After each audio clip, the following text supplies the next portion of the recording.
time in the main stage. For this hot glass show, Diego is going to be the gaffer in the main glass maker, and assisting him is Elise. Let's start with a nice round of applause to start. I'm gonna just let you guys see.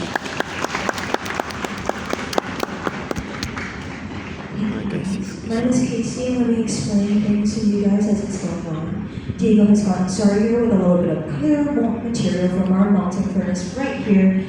This furnace is at 2,100 degrees Fahrenheit. That's 1,150 Celsius. A little bit hotter than lava. Some folks in the front might be able to feel it. I won't open it for too long. Nice and hot. Glass emits its own light, very similar to lava in the sun's downward oven.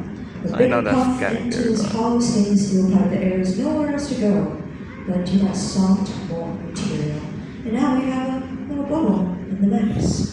This is probably the size of around a golf ball or so. It could be made into something small, a little cup, a little ornament, candy dish. In order to make something bigger, we need more material. So we're going to let this starter bubble get cold until it reaches a rigid state. And cold for us is 1,000 degrees Fahrenheit, where it will be as rigid as these window panes.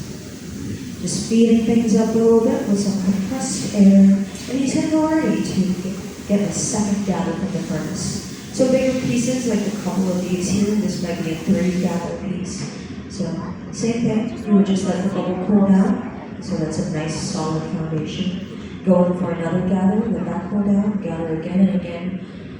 Whatever the piece needs, you should gather whatever you need. Making sure that that bubble is nice and even on the center. We'll play a video up on the screens. It demonstrates what is behind that furnace door. So that is a large ceramic bowl, the crucible holding all of our molten material. This furnace right here holds around 1,000 pounds of that. So we dip it into the surface, turning in one direction and leveling out. And we get around 3 times the amount every time. So we build the material up in these gathers, these layers, because this hot glass has a consistency very similar to honey, very, very runny. So there's only so much you can get before it just falls off under its own weight. So we have to let it get cold before we get more hot stuff. This second gather coming out, and straight away we're going into the bench, into this wooden sculpture. That looks so cool. The block is carved out of a block of fruit wood, that's why it's called the block. Typically cherry wood. Now here we're just rounding it out, make sure it's nice and even. That outer layer of hot glass is already working its way in to warm up that starter bubble, so everything is starting to move pretty quickly. Nice shape. The reason why we're able to use wood and natural material to shape up 2,000-degree material is because this is actually a very specific type of wood that has very dense grain pattern, so it burns out very easily and also absorbs water as well. You see him taking a bucket of water behind him? That water turns into steam the second it comes in contact with the glass.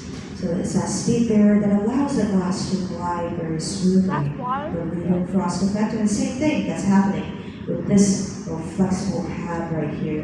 Does anyone know what this is made out of? Any guesses? Alright, it's a pad of newspaper. This is 7 to 10 sheets folded up. It has very dense fiber pattern, so we don't feel any of that heat beyond that really thin pad. Glass blowers really love newspaper because it's the closest we can get to actually holding the glass in the palm of our hands. He's inflating the glass at the same time while he's twirling it. With our automated inflation system, that hose connected to the end, it's connected to an air compressor connected to a foot pedal. Every time we tap on the foot pedal, it releases around 2 psi into the pipe. Very, very small amount of pressure is all you need to inflate the glass. So here we're using these metal tools, the jacks, putting the constriction line in the middle, pulling that long bottleneck shape outwards, and then a second constriction line, which is the most important step of the whole process. Right off the end of the pipe, that is called the break-off line. The break-off line is where the piece is going to break off from the pipe, so we can flip it around and work on being open. Very, very crucial step. All these different pieces, no matter what you make in the hot shop, you need that break-off line. So making sure that that is nicely established. And just nice inflation, a very nice long bottleneck shape. So you can see this piece is getting pretty thin, so it loses its thermal mass and thermal capacity. The thicker something is, the longer it'll be able to retain its heat. So this piece is getting pretty thin, so the heat will dissipate very, very quickly. Oh, look at that. Going in for a quick reheat, just to soften that up. Mostly on the bottom portion, so that tells me that he's happy with that bottleneck shape. And now just heating up that roundish bubble, so that it can be further inflated and make whatever shape that he wants. Using the back of the jacks to cool down the very, very tip of the bubble. Wherever glass is cold, it's not going to blow out. And everything that we make, we want to make sure it's bottom heavy, so it doesn't just shatter the second we set it on the surface, nor does it just tip over. Making sure there's a little bit of extra glass on the bottom. From this very, very nice bottle shape. You just give it a little nod, so that is Elise's cue to gather up more glass that's going to become the foot of the piece. So another stainless steel rod into the furnace, turning in one direction. And you'll see very, very different temperatures of glass at play at this point. The stuff that's going to be brought over for the foot is still going to be glowing. You'll see that honey-like consistency. And very quickly, Diego's going to take this mask that Elise has, bring it over and shape it up. Oops. Camera. There we go.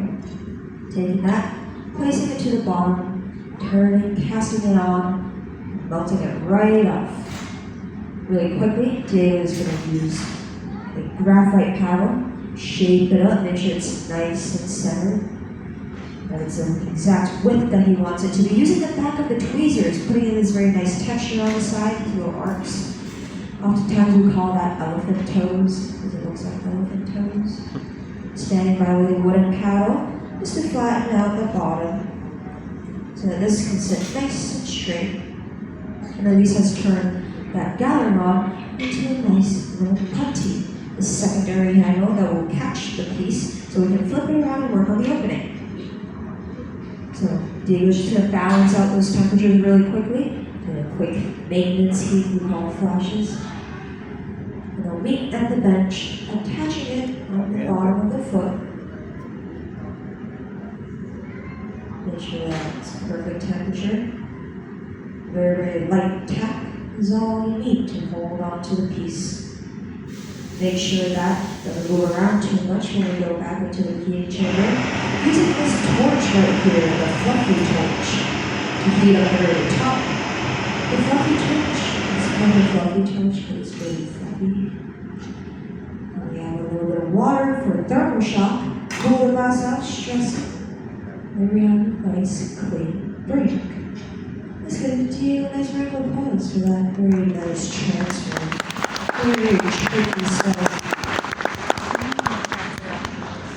You see how quickly Diego moves? He's probably the speediest on the whole team.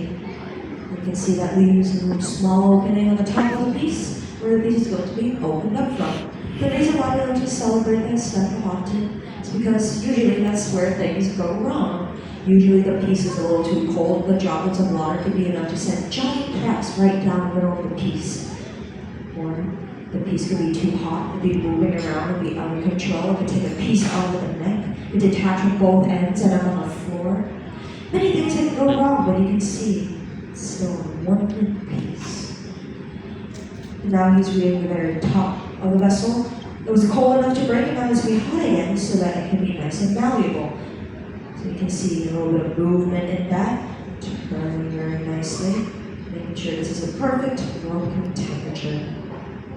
Also kind of melting up that very, very top edge. So it's not as very sharp, but he's actually going to cut into glass.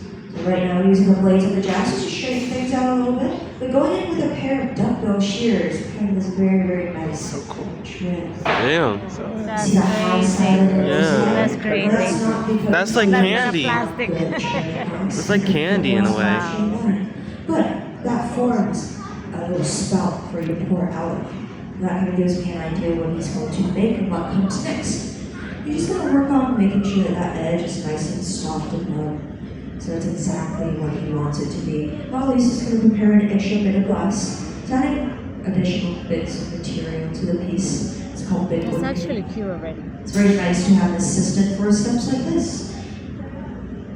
Traditionally, glass blowing is done in a team of two. You could do some things solo, I guess, but it's pretty tricky stuff. If it were a bigger piece, something more complex, larger in scale, something heavier, you could have a team of 3, 5, 12, wherever the piece demands. So teams can get big pretty quickly.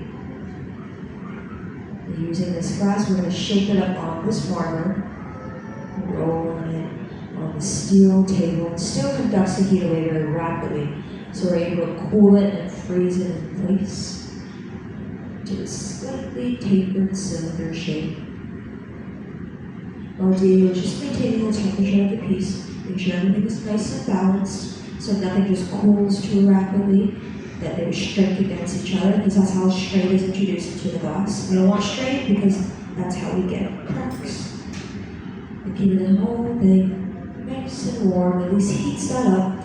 We believe this is going to be a handle. Bring this over, bring straight up and down, and watch very closely. Diego attaches that to the very top of the bottle. Give it a quick stretch. See how much working time he has? Very, very. Spin around to elongating it. Reading the wobble to know it's a perfect temperature. Taking hold of the end with the tweezers. Curling it. And we're going to place it right back onto the ball itself. Whoa. That's nice. That is cool. That is beautiful.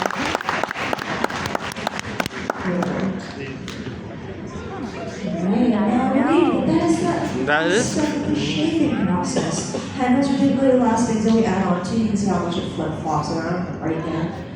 Diego has a couple of seconds just to shape it up to exactly how he wants it to be. But at least he's going to prepare with some loading forks. This metal covered Kevlar with heat-resistant material. So we can put it into the annealer for slow cooling and safekeeping, which happens in this kiln over here. This is at 960 degrees Fahrenheit. Very comfortable temperature for glass, where it's not too hot where it'll slow, not too cold where it'll break. So a little bit of water and a light tap. The piece comes right off and into the kiln and goes. That's beautiful, For slow actually. cooling That's and amazing. safekeeping, we'll be able to safely handle this in the morning at room temperature. Isn't it tomorrow a wine thing? And that is the end of this. It looks like the wine. As in this picture,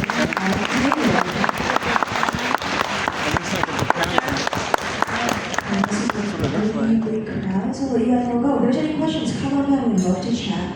We'd also see you in the museum's special summer corporate demonstrations outside. So make sure you guys catch that. Each one of those only happens once a day, so prioritize those ones. Yeah, also see you guys are coming.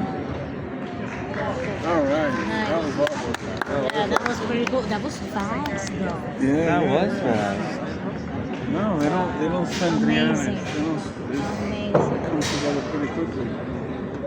Amazing. When's the next stone? There's another.